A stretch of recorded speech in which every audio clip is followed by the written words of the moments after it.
Tony Crescenzo, welcome to Partnering Leadership. I am thrilled to have you on with me. Thanks. It's good to be with you. I'm really excited knowing some about your background, want to find out about your leadership journey. But before we get to it, would love to find out about your upbringing and how that impacted the kind of person and leader you've become. Well, that's an excellent question. I had kind of an interesting background, maybe not so much different than some of the other folks you've had on the podcast in terms of grit being sort of the center or central thesis of my journey. I grew up in a 13-foot wide row home in South Philadelphia. In the 60s and 70s, my grandfather was a farmer and a mechanic. My father was a mechanic. My uncles were mechanics. My cousins are all mechanics. And when I was 13, my father took me aside and he said, Anthony, it's a good thing you're smart because if you had to make a living with your hands, you'd starve. Uh, and my parents divorced at a relatively young age. My mother remarried a naval officer, and so I spent from the age of 10 until I graduated from high school living all over the world. Mechanicsburg, Pennsylvania, Hawaii, Guam, Scotland, Okinawa, Japan, and New Jersey. Right? So I had a kind of an interesting bifurcated childhood, one where I was part of a real, if you can imagine, every Sunday is like a Sopranos episode at your grandfather's house for 10 years, and then another 8 years of always being the new guy.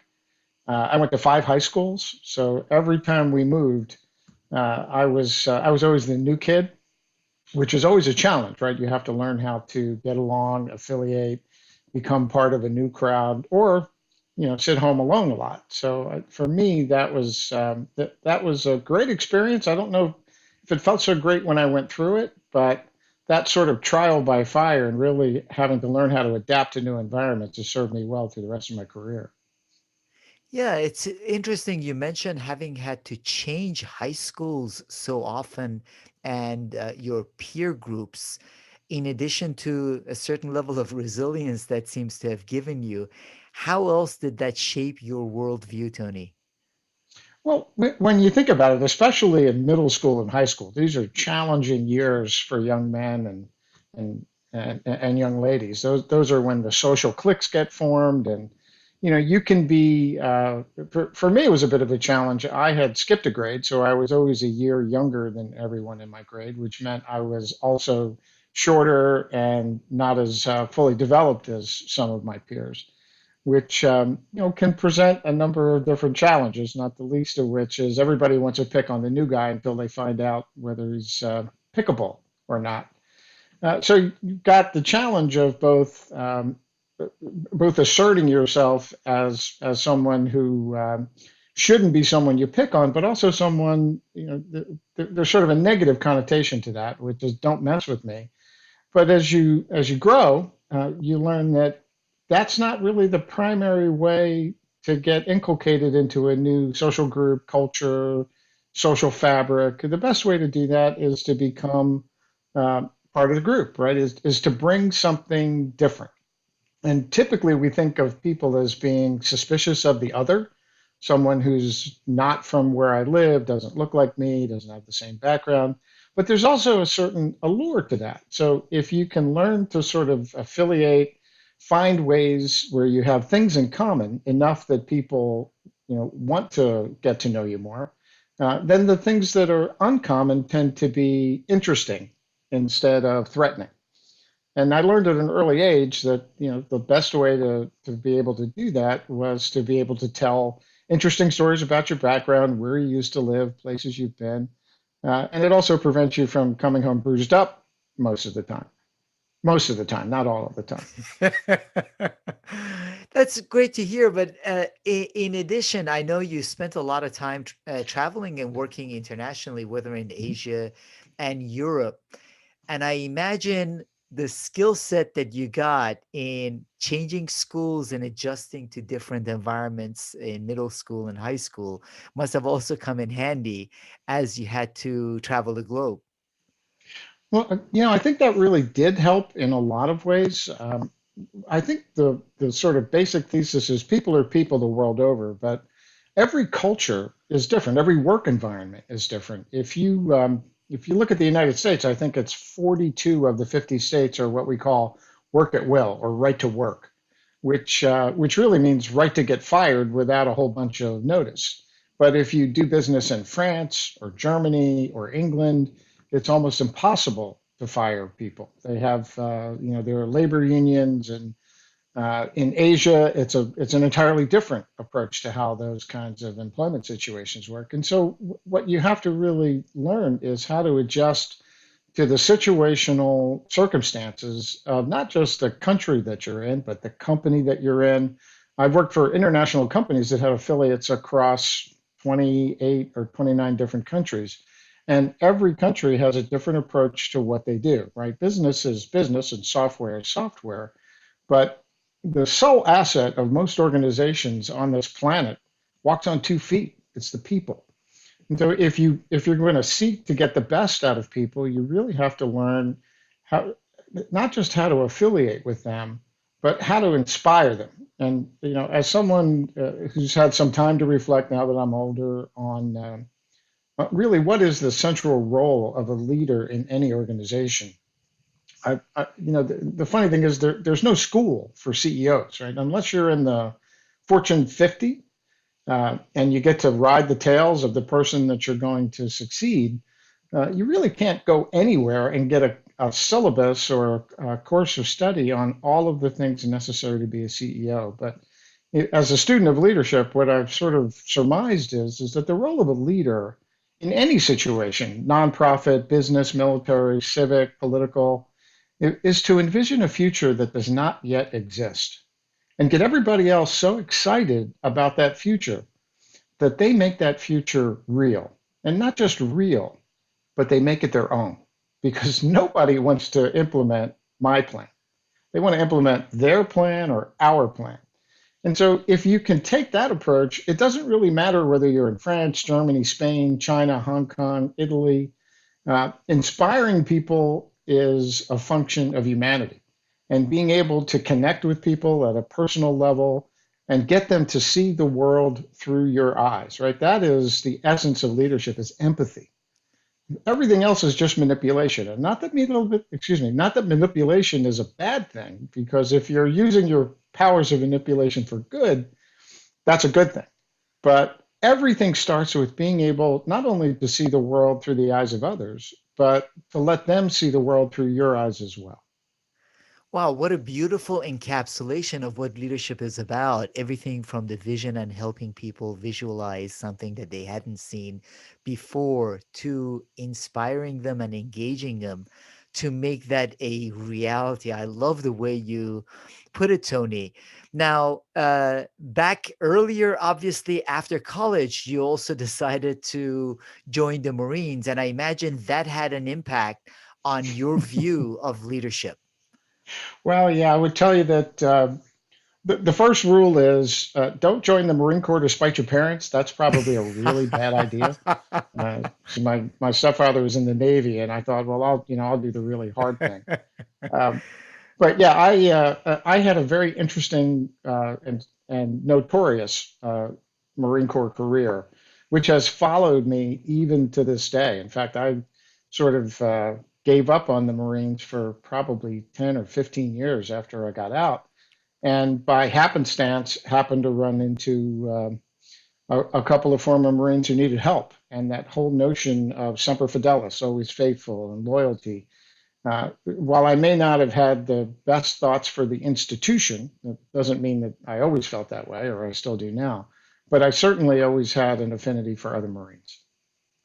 Yes, and you've obviously reached out and supported Marines, wounded veterans. But while you were at the Marines, you also ended up working undercover for what eventually became known as NCIS. And I know that had a significant impact on both your career and also your thinking. Yeah. Yeah, I had a very interesting uh, experience, right? If you believe that experience is what you get when you don't get what you want, This was a perfect example of a great experience. So I was a young Marine, 23 years old, and was sent to an independent duty station in West Trenton, New Jersey, with 10 Marines and a sailor who was a Navy corpsman. And the ostensible job of that organization was to support reservists when they come to do their drills twice a month. And they're 2 weeks in the field, and then you go pick up deserters, and you go to funerals, and you do those kinds of things. And as it turned out, the gunnery sergeant, who was the administrative chief, was creating people in the reserve manpower management system who didn't exist.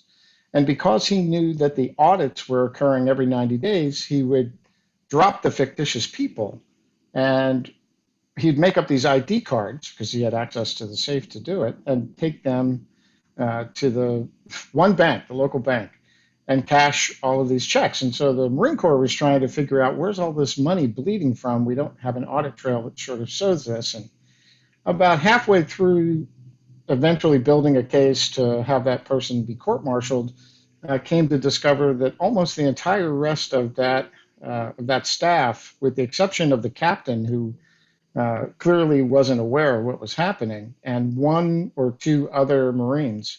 The entire rest of the staff was importing cocaine, selling it, and changing the monthly drug test, changing their urine for their children's urine. And so I Oh, wound up wow. spending 2.5 years on uh, you know, drug buys and helping them falsify urinalysis tests. And I was the sole witness in the court martial of the 10 Marines that went to trial, because all of the other witnesses had been murdered. And somehow I survived that, only to find out that the Marine Corps is a small organization, uh, where everybody knows everybody. These folks had some friends. And uh, while they were about to go to trial, some of their friends decided to get some payback, and I wound up actually being indicted and going to my own court martial in the Marine Corps. I lost my security clearances. I was fined $20. I eventually was found guilty only of being 20 minutes late to work, and I was sent to work in an office with no windows for 8 months as a Wow. clerk. Uh, which was really interesting because it was sort of towards the end of my enlistment. And 8 months to the day after that happened, unbeknownst to me, there was a background investigation going on, and the commandant of the Marine Corps walked into that reserve center that I was stuck in that office, with a check for $20, a meritorious promotion, and a 4-page letter of apology he had written to my mother. And what I took away from that, believe it or not, after all those years, is that doing the right thing is almost never the easy thing. And choosing the right over the expedient almost always hurts in the short term, and almost always is great in the long term. That that challenge of having to overcome, every Marine that I testified against was senior to me. The other folks that had been murdered were all senior to me. I was a very junior Marine at the time. Uh, I had lawyers I had to go down and get deposed by lawyers, and then I was really just hammered at trial. But going through all of that, it's interesting. When I joined the Marine Corps, they told me what you get out of it is going to be equal to what you put into it. And while everybody between me and the Commandant of the Marine Corps seemed to have lost the thread on what honor, duty, and commitment was, at the end of the day, it actually all worked out.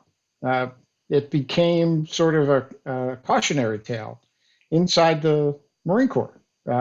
And to this day, that's why I'm on several of these charitable boards. One of my board members is the former leadership chair at the Naval Academy, a retired lieutenant general. And they all heard that story because this happened at a time when the Marine Corps was much smaller, back in the 80s. And it actually became something that was sort of a positive attribute to other Marines, right? It was actually part of the ethics class for a short period of time there. What an incredible story, Tony. As you say, doing the right thing is not always the easy thing. What I wonder is what was it in the young Tony that helped you stand up and do the right thing when there were all these forces that wanted you not to succeed and were pressuring you in the wrong direction? Well, I think some of that is family. I come from a very patriarchal, big Italian family. My grandfather was always about doing the right thing. The other thing was really my experience in the Marine Corps up to that time was very positive. I had worked for some outstanding leaders, and if you think about what is the motto of the Marine Corps, Semper Fidelis, always faithful, right? We never leave our dead or wounded on the battlefield. We always do the right thing no matter what. And to this day, I can still see the sign outside the 3rd Battalion Chow Hall in Paris Island, which every day you walk the chow, you would see it. And it said, "A Marine on duty has no friends."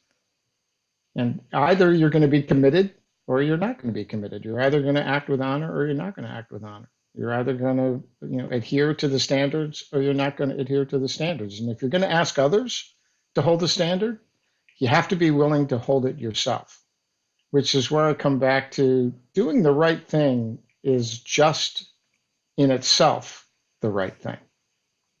If you don't worry about who gets blamed or who gets credit for it, and you don't worry about what's going to happen in the immediate future, my experience is in the long term, it benefits you more than you can imagine. If only for the fact that if I did shave, when you look in the mirror, it's easy to shave. What you see looks back at you as someone you can respect.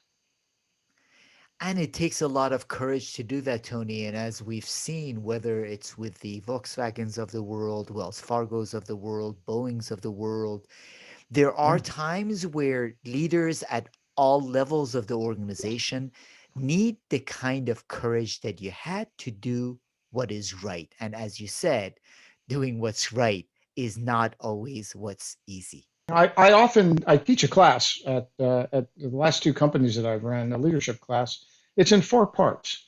And in the second part of the class, I always ask people, do you know your people? And invariably, there's someone who's very proud. Mary went to school here. Billy has 3 kids. Joey, just bought a new car. And then I asked them, well, what do they know about you? Do they know what you stand for? Do they know what you don't stand for? Do they know what made you who you are? And that's when you get the blank look. And so what I'll typically do, because I think one of every good leader's tenets is leaders set the example. You don't ask others to do things you wouldn't do first. So I'll stand up and I'll say, most of you know I'm a veteran. Many of you know I served in the Marine Corps. No one in the room knows I got court-martialed. And then I tell a very involved, much more emotional story about the incident that happened in Trenton. And at the end of it, I ask the question, how did that make you feel? And they'll say, feel. And just let me digress for a second and say, when they ask that question, I always ask, what's the difference between management and leadership? Because people use them interchangeably. But to me, management is simply nothing more than minimization of deviation from plan. That's it. It's quantitative, not qualitative. You know whether you made a profit or you didn't. You know whether you achieved a goal or didn't. Leadership is about getting everyone else so interested in your plan that they execute it as if it's their own. And leadership is an emotional connection. There's only one real measure of leadership, many measures of management, one measure of leadership, and that's influence. So, how do you influence people if they don't really know who you are, if they can't connect with you? And so I tell that story and I ask the question, how does it make you feel? And people say it turns angry, scared, and then eventually they say I actually felt vindicated at the end of it. And so then I asked them, well, what if I didn't end the story with a period, but I ended it with a comma and said, and that's why after seeing how important it is to always do the right thing, I'm going to ask you to spend another 3 weeks on this project to get it over the top because I don't think it's where we need it to be. And people invariably stand up and say, wow, that'd be great. But try asking that to a group of employees because what I learned is we had an employee whose grandmother was a slave. She was a slave in Honduras and ran away several times, was captured, beaten, eventually got away, made her way to uh, to New Orleans and was working cleaning people's houses for years. And she had a daughter who had a son who worked for us. And he got up and talked about how his grandmother cleaned houses for her entire life just to help him help his mother get through college. She paid for his college education. He stood up and told a room full of people, uh, my father was the prototype for the deadbeat dad, a group of his peers. And that's why, to honor my grandmother, I want to be the best father, husband, leader I can be. And so when he finished, I stood up and I asked the room full of folks, well, what if he put a comma at the end of his story and said, and that's why I need you to support me in this program for the next 3 months? And a woman who, as it turned out, was raising her grandchildren because their parents were in prison stood up and said, I'd call my husband and tell him I'm not coming home for a month. So if you want to build real culture, if you want to build an anti-fragile group of people who really respect each other, and just would never let each other down, right? We're back to the sort of that ethos of loyalty and mutual respect, and people focused on a common goal. You do that by being vulnerable. That's something that, I see it in technology, I see it in finance, I see it in law, any hard science. Everybody who gets promoted into a leadership position looks for the template. Well, I'm going to be a manager now, so I guess I'll be, Bill Gates, Steve Jobs. And what they don't realize is you have to be yourself, right? Authenticity is what defines us as leaders.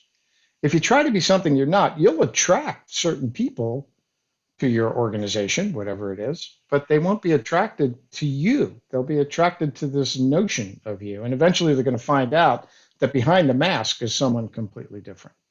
So being who you are and being authentic, no matter what it is, will bring the people who are going to be best in terms of your style and your culture to actually go get things done. So when you think about how do you impact the lives of people, I would tell you, I wonder if I have it here. I carry around with me from company to company. This is my eighth company that I've run in my career. Um, I've got a big 8x11 envelope stuffed with thank you notes. And they're not from employees. They're only from employee spouses. Because I learned from Dave Eves and from other managers and leaders that I worked with that really knowing what drives your people and giving them something that doesn't just include them, but includes their family is what inspires people. It's what brings people in. So we never have to ask people to work late because A, we're willing to work late, and B, because we're willing to show them that we care, not just by handing them a wad of cash, but by doing something that's meaningful to them. Concert tickets. I had a young woman who worked for us who we gave a shotgun to, right? A company that gave an employee a gun. Oh my God, that's crazy, right? But it made sense in context. And so, getting really to know people, what happens is you're not creating a company anymore. You're creating a tribe. And what is the root of culture? It's a cult, right? It's people who would do anything for each other. And when you have that, you've got something really powerful. And that's the first lesson I learned in the Marine Corps. When I realized that no matter whatever happened to me, I would never be left dead or wounded on a battlefield. Never. And I saw it in action in my career. Uh, and I think having that level of intensity as a leader to do that for people who work for you. Look at, I'm not a huge Ross Perot fan, but he certainly went and got his people who got kidnapped. And who doesn't want to work for a company who would do that? What an absolutely beautiful masterclass in leadership, Tony. I would encourage all the podcast listeners to rewind and re-listen to these past few minutes over and over again because you mentioned some of the most important attributes and characteristics of effective leaders. However, it's really hard to have that kind of authenticity that you seem to have and encourage in your organization. So, through all of this advice, Tony, it's obvious that you have both a rich experience in leading organizations yourself, and you've done a ton of reading and studying of leadership. Are there any leadership resources that you typically find yourself recommending to leaders as they want to become more authentic and self aware and lead the way you lead? Well, I think everybody should develop their own natural style, but I do have a few books I think would be of great value. Now, actually, one I came to extremely late in life. We had a benefits broker. I'll call him Alan, who was very generous. He was one of these guys, had a yacht and he'd take your employees on a cruise every year and get your kid into NYU and terrific guy. Just really, one of those kind of people. But if you wanted to change brokers, maybe a little bit different story. So Alan comes along and we put our benefits out for bid, and Alan loses. And he spends the next 2 weeks having the president of our bank call me and twist my arm trying to get me to give the business back to Alan. Of course, my answer is always, I'm doing this for my employees. Don't call me anymore. And I have to call Alan and say, stop doing that because you lost. That's it. I got a better deal for my team. Well, the guy who won, call him Joe, he had that business for 3 years and then he lost. And when he lost, Joe called me and said, hey, I'd really like to take you to lunch. And I thought, here we go. This is the part where he takes me to lunch and tells me, what an asshole this other guy is and why I shouldn't do business with him. But he didn't. Joe took me to lunch and he gave me a copy of a book called The Go-Giver. Uh, and then he asked me, what did I need outside of brokerage services? Was there any other areas where I was having any issues? And I thought, wow, that was really great. And then I went home and I opened the book. And The Go-Giver is an interesting book. You've heard the term go-getter, right? Be a go-getter, get out there and do things. The Go-Giver is really the opposite. It's about finding a need and filling it, and not worrying about whether or not you're going to get anything in return. And you had a former guest on, Bob Morgan, CEO of Morgan Franklin, great friend of mine, and another inspiring leader. And Bob came, I asked him to come and give a leadership talk at my last company. And he got up and he said, hey, I just want you to know, karma's only a bitch if you are. Do all the favors you can do and never expect anything in return, because it probably won't come from the person you did the favor from, but it will come back. And my experience is that's true. So The Go-Giver is a great book for anyone who wants to understand uh, how to really get influence in the world, right? The more, it's funny, I always tell people, always take the blame, but always give the credit. And what they don't realize is every time you give somebody else credit, you're going to get it anyway. They're going to give it back to you. So taking the blame is what leaders should do anyway, right? So The Go-Giver is a great first book on not so much leadership, but on influence. The second one would be Tanya Riedman's Body Language, believe it or not, because nonverbal means so much more than verbal. Turn off the sound on a Bugs Bunny cartoon, and you can pretty much know exactly what's going to happen without the dialogue. And you can do the same thing in a room full of people. And when you learn how to read a room, again, if leadership is influence and leadership is empathy, understanding body language and your own body language, how you stand, what you're telling people with your body language matters a lot. Third one is Thank You for Arguing, how Aristotle, Lincoln, and Homer Simpson can teach us to be better influencers. That's about persuasion. And if you have kids, the opening chapter of the book is an argument between a father and son about who's going to take out the trash. And what an instructive book about how to influence others. It's really a book about rhetoric, which is nothing more than the art and science of persuasion. The last book I would say that I would recommend these days is 10 Voyages by Admiral Stavridis. It's not really a book on leadership. It's a book about character, because at the end of the day, leadership is not about expertise. We're not position players as leaders. We're the conductor. We're not playing an instrument. And what matters most to people who are being led is character. Character matters more than almost anything. And when I think of every leader that I've ever been inspired by, I don't, Dave Eves was not one of the few people I would say wasn't smarter than me. He wasn't dumber than me, but he certainly wasn't the smartest guy I ever met. But absolutely the best leader that I ever worked for, because he had character. You always knew where he stood. You always knew that he would do the right thing. And so 10 Voyages, I think, is one of my favorite books. And of course, the last one is Call Sign Chaos by General Mattis. I'll tell you just an interesting story about General Mattis. I was invited to a funeral at Arlington Cemetery several years ago, and I brought a young former Marine with me. The president or CEO of the Semper Fi Fund, where I'm on the advisory board, her uncle served in the Marine Corps in World War II in the Battle of Tarawa. And they had found his remains. They were going to bury him at Arlington National Cemetery. Uh, and she asked if we would come and attend. And we got there a little early. So there were 5,000 people at this funeral, the Marine Corps band, a whole bunch of generals. And we're walking up to the casket at the end. And the funeral director's going, move in, move in, move in. And this young former Marine sergeant is on my left. And on my right, the guy on my right keeps banging into me and bumping me. So, like the third time, I turn around to look at him and go, hey, dude, come on. And it's General Mattis. And next to him is the former White House Chief of Staff. Next to me is General Mattis and General Kelly.